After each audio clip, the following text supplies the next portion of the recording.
வானதி சீனிவாசனுக்கு கை கொடுத்த முதல்வர் ஸ்டாலின் கண்டு கொள்ளாத பாஜக அதிர்ச்சியில் வானதி. அதாவது தமிழகத்தில் வரும் ஏப்ரல் 23ஆம் தேதி சட்டமன்ற தேர்தல் வாக்குப்பதிவு நடைபெற உள்ளது. அதிமுக கூட்டணியில் கோவை வடக்கு தொகுதி பாஜகவிற்கு ஒதுக்கப்பட்டுள்ளது. அங்கு பாஜக சார்பில் பாஜக தேசிய மகளிர் அணி தலைவர் வானதி சீனிவாசன் களம் காண்கிறார். இவர் கடந்த ஏப்ரல் 6ஆம் தேதி தனது வேட்புமனுவை தாக்கல் செய்தார். பின்னர் 7ஆம் தேதி பிரச்சாரத்தை தொடங்கினார். இந்த நிலையில் பிரச்சாரம் தொடங்கி 3வது நாளான இன்று அவர் திடீரென உடல்நலக்குறைவு காரணமாக மருத்துவமனையில் அனுமதிக்கப்பட்டுள்ளார்.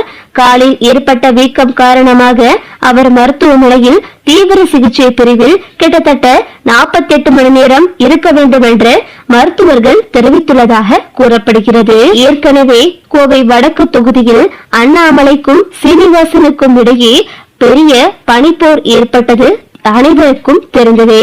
சட்டசபை தேர்தலுக்காக அதிமுக கூட்டணியில் பாஜகவுக்கு 27 தொகுதிகள் ஒதுக்கப்பட்டன.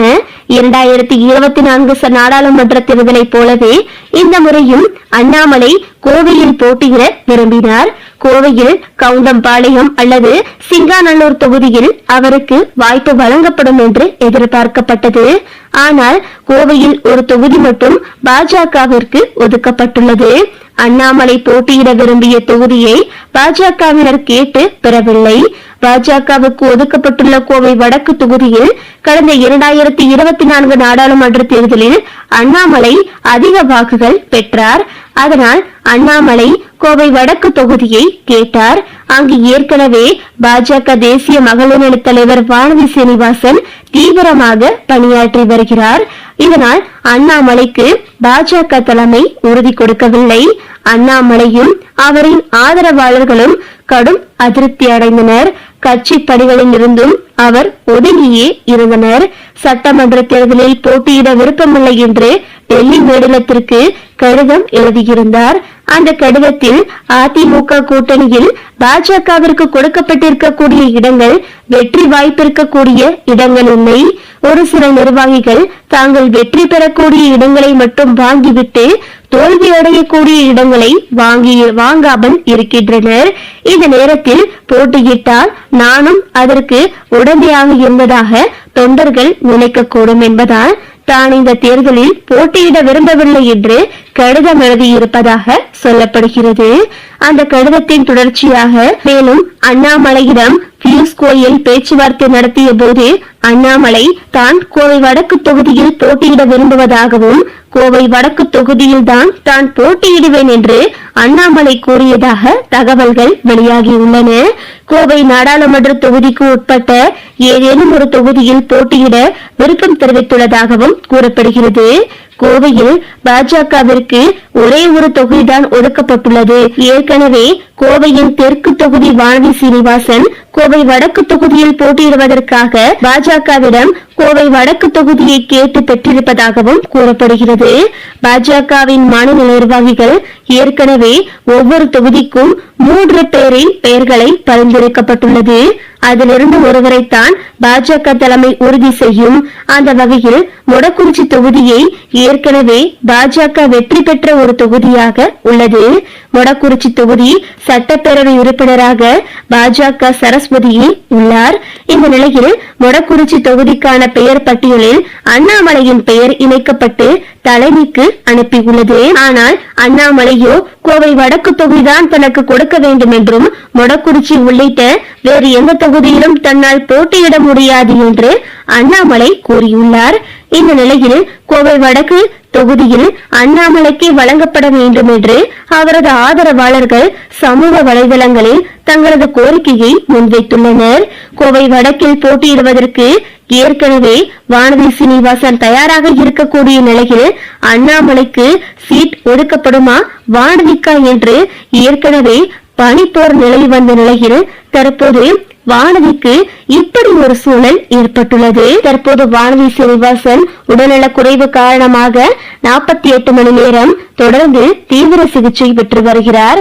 இந்த நிலையில் ஒரு முதல்வர் என்ற அடிப்படையில் முதல்வர் ஸ்டாலின் வானதி சீனிவாசனுக்கு போன் செய்து அவரது உடல்நிலை பற்றி விசாரித்ததாகவும் முதலாளாக மருத்துவமனை சென்று அவரது உடல்நிலை பற்றி மருத்துவர்களிடம் கேட்டிருந்ததாகவும் தகவல்கள் வெளிவந்துள்ளது.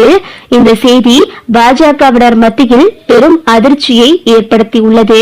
வானதி சீனிவாசன் தற்போது மருத்துவமனையில் அனுமதிக்கப்பட்டிருப்பது பாஜகவின் இந்த தேர்தல் நேரத்திற்கு பெரும் பின்னடைவை ஏற்படுத்தும் என்று பலரும் கூறி வருகின்றனர்.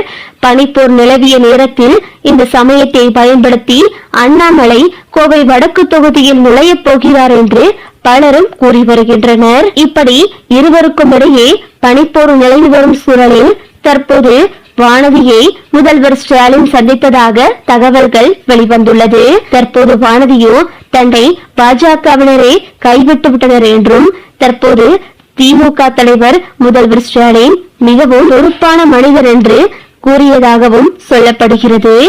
ஏற்கனவே ராஜா மருத்துவமனையில் அனுமதிக்கப்பட்டிருந்த போது முதல்வர் ஸ்டாலின் அவருக்கு மருத்துவ உதவிகள் உட்பட அவரது உறவினர்கள் என்று பலரிடமும் அதை பற்றி விசாரித்து வந்தார். ஏற்கனவே ராஜாவிற்கும் திமுகவிற்கும் இடையே பல கருத்து மோதல்கள் ஏற்பட்டது அனைவருக்கும் தெரிந்ததே.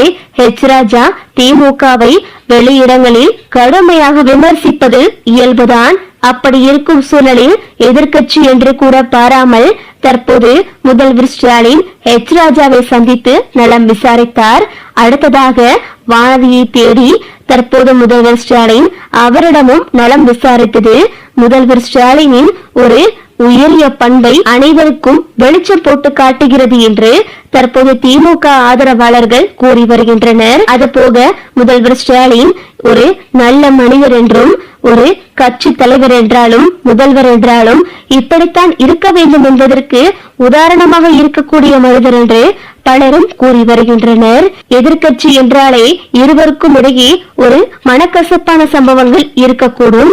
ஆனால் அதையெல்லாம் பார்க்காமல் முதல்வர் ஸ்டாலின் இறங்கி சென்று அவர்களுக்கு உதவி செய்வது தற்போது பொதுமக்களிடையே பெரும் கவனத்தை ஈர்த்துள்ளது. தன்னுடைய சொந்த கட்சியில் இருக்கும் முக்கியமான அமைச்சர்கள் மேலும் பல நிர்வாகிகளை சந்திக்க கூட நேரமில்லாமல் இருக்கும் இந்த அரசியல் சூழ்நிலையில் தற்போது முதல்வர் ஸ்டாலின் எதிர்க்கட்சியில் இருந்து கொண்டு தன்னை விமர்சிக்கும் பலரையும் அவருக்கு உடல்நிலை சம்பந்தப்பட்ட எந்த விஷயம் ஏற்பட்டாலும் முதல்வர் ஸ்டாலின் ஓடோடி சென்று அவர்களின் நலனை விசாரிப்பது தற்போது பாராட்டத்திற்குரியது என்று பலரும் கூறி வருகின்றனர்.